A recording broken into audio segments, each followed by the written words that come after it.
Welcome back. Constables in Harris County under scrutiny this week in an exhaustive, some would say hostile series published by the increasingly and overtly activist daily newspaper here in Houston. Among the conclusions drawn, the constables and their departments have grown in both revenue and political influence, but rarely investigate the most serious crimes in Houston and Harris County. Further, the series suggests the constables are precariously insulated from legal action, unlike Houston PD and the Sheriff's Office. Finally, readers with no personal experience or exposure could easily conclude from the series that the constable's primary role in Harris County is providing security patrols for neighborhoods prosperous enough to pay for the service. Panel, I don't want to be accused of being cynical, but some could see this as laying the foundation for yet another stab at constable force reduction and consolidation.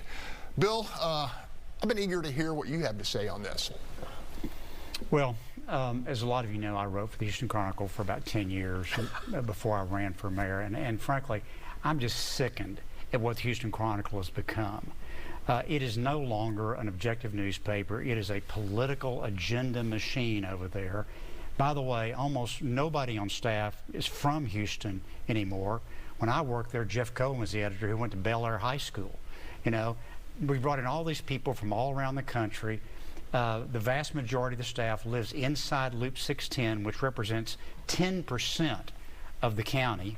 Only represents about 20% of the city of Houston, and they're completely disconnected with what goes on outside the loop. And so this is absolutely another agenda they have, just like getting rid of Kim Ogg, just like getting rid of Devin Anderson before they got rid of Kim Ogg. And I'm going to tell you what, I think this community needs to stand up to the Hearst Corporation and start saying, we're not going to put up with this being our newspaper in this town anymore. Gary Pollen was burning up my phone. He wanted to talk about this issue. Yeah, this is a really big issue. Basically, the county is getting a subsidy from voluntarily from taxpayers of $100 million a year to add constable patrols. And they patrol the unincorporated areas. By the way, the crime rate in the unincorporated areas is 1/3 of the crime rate in the city of Houston. The response time in the unincorporated areas with the constables is 5 minutes. The response time in Houston is whenever, if ever. So that's a big problem, and this is a political attack orchestrated by Rodney Ellis in conjunction with the Chronicle, because he's one of their fellow travelers. In fact, they should change the Chronicle's name to Pravda, which is truth for Russia, which was totally all propaganda, because that's what it is. It is a terrible idea. The constable is patrolled, by the way, they're in minority communities too, but Rodney Ellis says, oh, this is all about equity. Yes, because everybody should suffer from ridiculous crime rates in the city of Houston, in our county. All right, our Sunday survey has 75% of the respondents saying, let's keep it 78% there. Let's keep constables the way they are.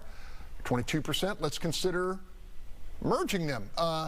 Chow, curious to hear what you think. Well, I have a journalist hat, and then I have the citizen hat. The citizen hat says, I love my constables. I live in this city. They help us, and they are community policing, right?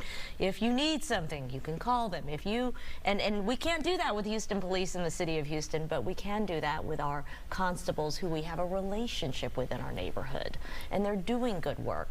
The journalist hat in me, and I'm not here to bash the Houston Chronicle, questions the motivation behind the story. Are there some facts in the story?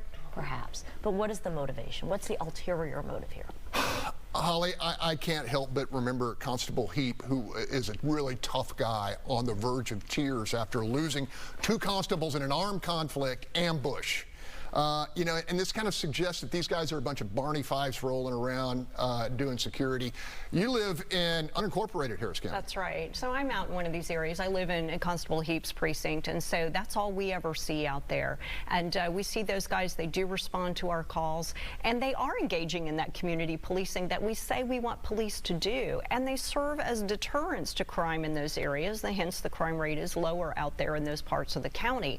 But we are very dependent on them, and the community likes having them there. I do get press releases from these constables about what they're encountering on a day-to-day basis, and yes, they get called out for these disturbances, but oftentimes when they go out to a disturbance, they're finding people who had a warrant for murder, for example, just in this past week, that the county has not bothered to go and find. They found them by responding to a disturbance call. So to suggest that all they're doing is going to kids' birthday parties is absolutely ridiculous. All right, Charles, final word to you, about 40 seconds. Yeah, so I, for one, have had very few interactions with law enforcement. I hope to keep it that way. But I have had interactions with the constables, and anecdotally, they've been some of the best interactions that I've had. The way that they've responded, even I mentioned last week on the show that on primary day, I was at Trinity Mendenhall and was talking to a handful of off-duty precinct 5 constables who were talking about police reform and things that they wanted to see next legislative session, and that's not a conversation I typically have with law enforcement, and so it was really refreshing to see. And it's not an indictment on the other law enforcement agencies at all, but since this is specifically about constables and what this reporting is saying about them, I think people need to understand that in terms of community policing, in terms of feeling comfortable with law enforcement, they are doing a great job and a heavy lift right now of doing that.